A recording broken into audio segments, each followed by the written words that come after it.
I am not quick to recommend a specific set of PDA-friendly strategies. The most important thing for one to do is to increase their level of understanding. The more you understand your PDA child and how their mind operates, the closer you are to them, and the more those strategies, whatever they are, will simply fall into place and become second nature. This is an integral part of meeting the child on their level, a vague phrase often bandied about that can have various meanings.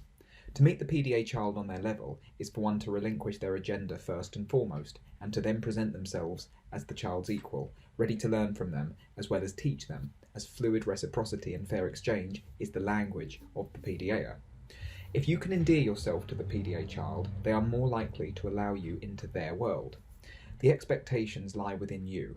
After all, before approaching a PDA child, you must first ask yourself, what, if anything, do I want from them? They will be asking this question about you in their heads before you ask it to yourself. People, after all, are demand machines.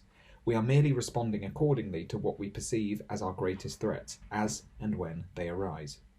If you can rid yourself of the demands and expectations that reside within you, then you will find that you can ultimately determine our behaviour, anxiety levels, and the nature of your interactions with us, and hopefully have a better experience because of it.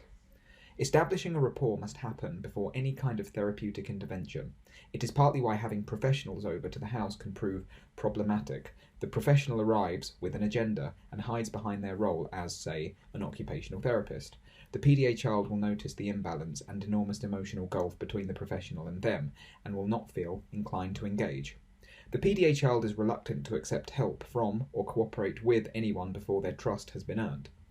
The friendship or harmonious relationship comes first, the therapy or lesson comes next, once there is trust on the part of the PDA child and understanding on the part of the professional.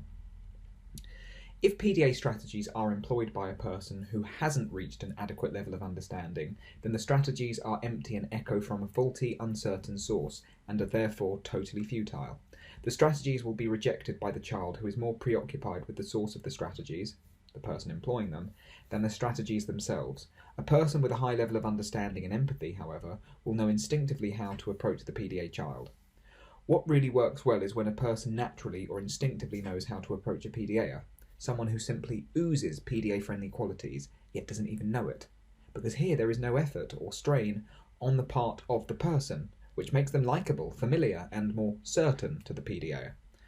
A person without natural understanding may try their damnedest to engage the PDA, which is still admirable, but the lack of authenticity will be swiftly detected by the PDA, who may either approve of the person's efforts or struggle to come to terms with the fact that the person has to try so hard in order to understand them, which reminds the PDA of their frustratingly complex nature, which ultimately reminds the PDA of the loneliness that is too often their existence.